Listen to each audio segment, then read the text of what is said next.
So, okay, then how about this? I run a small business.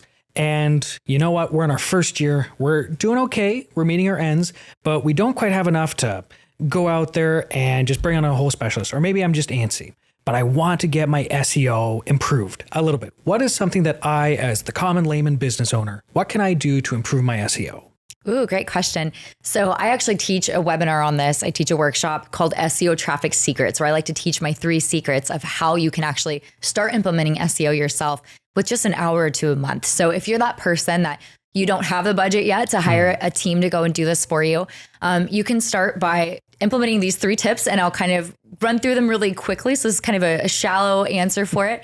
But I do actually offer a PDF download of these 3 steps. So if you want to go further into this, you can download my PDF at growingyourtraffic.com/unlimited traffic. So growingyourtraffic.com/unlimited traffic. You can download this PDF that goes through these 3 steps.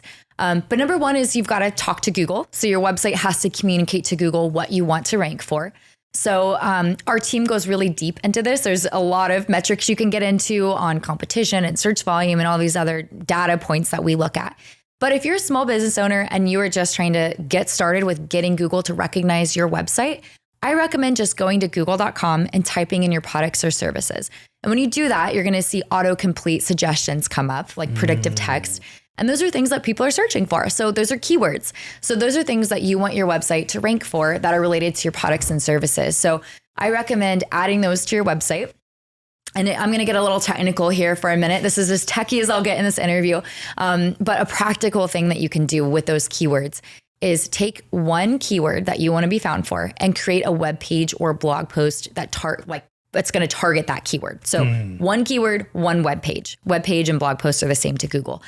Then take that keyword and put it in these 3 places on your page or your post: your H1 header tag, your meta title, and your meta description. So when you put that keyword in those 3 places, it sets up a crystal clear communication channel between your website and Google. And it tells Google that this is what you want this page to rank for. So that's my first tip, is make sure your website is talking to Google correctly. And that's how you can set up your website to talk to Google. So kind of techie. Going into the next 2 points, they aren't quite as techie. Number 2 is fresh content. Just be publishing fresh content on your website on a regular basis that shows Google that you're relevant, you're up to date, you're here, you're engaging, and they actually want to promote you when you're publishing fresh content. So whatever that looks like, it can be tips, news, resources, reviews, case studies. It could be a number of things. You can answer questions that people frequently ask about your products or services, your industry. But just publish regular content on your website at least once a week. And that shows Google that you're relevant. So that's secret number 2. And then secret number 3, this is what I call my number 1 traffic hack. And that is that you need to get Google to trust your website. So if you want massive traffic and leads, you have to have massive trust. And so the way to do that is to get a bunch of websites to link to yours. We call them backlinks. And all it means is that another website has linked to your website, and that passes trust from that website to yours. Interesting. Yeah. So that's my number 1 traffic hack. Focus on getting at least 1 high quality backlink every month. We do much more than that for our clients, much more than 1. But if you're a one-man show, you're doing this yourself and you want to just get started getting some visibility, just aim for 1 high quality backlink a month. So some ways you can do that are guest posting on blogs or other news sites in your industry, and they'll link back to you in the About the Author section. You could be a guest on a podcast or a summit because they usually will link to you in their show notes. You can win an award. You can do some volunteer work and have your local newspaper write about it. There's so many different ways that you can get other sites to link to yours. You can establish partnerships in your industry. You can join some directories online. But just focus on getting 1 backlink each month to your website. And that starts to build some trust with Google. I can see, like a chamber event, because chambers of commerce, super common. They're everywhere.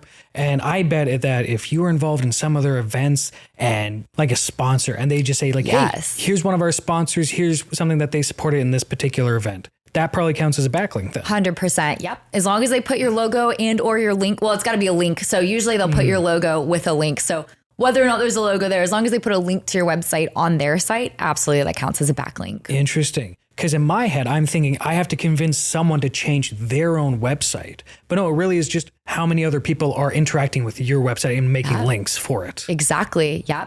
Yeah. And then there's always that like double edge, like you're getting two benefits from that because now you're a sponsor. So people are seeing your logo in the community and they're getting to know your brand and you're getting that backlink. Same with when you're a guest post, like people might actually see, oh, this person knows what they're talking about and they might be inclined to reach out and want to work with you, even though you're just doing it for the backlink. Or when you're a podcast guest, people might, you're getting more visibility from that as well as the backlink. So you get a lot of double benefits when you go out and try to find those backlink opportunities. But the main thing is get that link back to your website. Don't ever forget that piece.